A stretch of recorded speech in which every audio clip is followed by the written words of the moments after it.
அந்த பொறுப்பாளர்களின் வழிகாட்டுதல்படி இன்றைக்கு காஞ்சி தெற்கு மாவட்டம் மாநகர மாவட்டம் ஒன்றிணைந்து மறுசீரமைப்புடைய நிலையில் இன்றைக்கு கூட்டப்பட்டிருக்கிறது. இந்த கூட்டத்திற்கு அனைவரையும் வரவேற்புரையாக மாநகர மாவட்ட செயலர் தம்பி மதியாதவர்களை வரவேற்கிறேன். அவர்கள் இன்றைக்கு பெற்றிருக்கிறார்கள். அவர்கள் மட்டுமல்ல, கிறிஸ்துவ சமூகமும் இன்றைக்கு தலைவர் திருமாவளவன் ஏற்றுவர் யாரை ஆதரிக்கிறாரோ அங்குதான் எங்களுடைய வாக்கை செலுத்துவோம் என்று இன்றைக்கு மூன்று சமூகமும் தலைவர் திருமாவை நோக்கி சென்று கொண்டிருக்கிறது என்பதை இன்றைக்கு மதவாத சக்தி தெற்கு மாவட்ட பொறுப்பாளர்கள் அனைவருக்கும்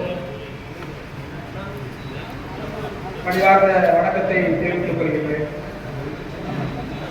இன்றைக்கு கட்சி என்பது அடுத்த தலைமுறையிடம் சென்றிருக்கின்றது.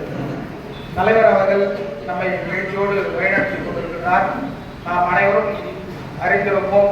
தொடர்ந்து 3-4 மாதங்களாக விடுதலை சிறுத்தைகள் கட்சி ஊடகத்தை ஆக்கிரமித்து தலைவருடைய ஒவ்வொரு வார்த்தைகளும் இன்றைக்கு விவாத பொருளாக மாறி கட்சி இன்றைக்கு அனைவர் மத்தியிலும் மிக எழுச்சியோடு அறிவிப்பதற்கும் நான் எந்த வேலையாக இருந்தாலும் அதை உதவி எழுதிவிட்டு தலைவர் என்ற எண்ணத்தை மனசாட்சியோடு அதை பதிவிட வேண்டும்.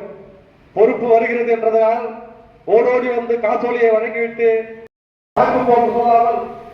நீங்கள் தயவு கூர்ந்து நீங்கள் கேட்கிற பொறுப்புக்கு இந்த வழிகாட்டுதல் அமையும் என்பதை நீங்கள் எண்ணி பார்க்க வேண்டும். நமக்கு தலைவர் எழுச்சி சிதம்பரனுடைய ஒரு கருத்து சொல்லியிருக்கிறார். தலை நிமிர சேரித்து அறிவித்திருக்கிறார். பார்வையத்தினுடைய தலைமையில் இன்றைக்கு சனாதனம் என்ற ஒரு கோட்பாட்டை உடைத்தெடுத்த தகர்த்த மறுபெரும் மிகப்பெரும் தலைவர் ஏசி தமிழர் அவர்கள் என்பதை மறந்துவிடக் கூடாது. ஆகவே நீங்கள் ஒவ்வொருவரும் தலைவருடைய தலைமையேற்றுக் கொண்டு நீங்கள் மிக பெரும் சிறப்பாக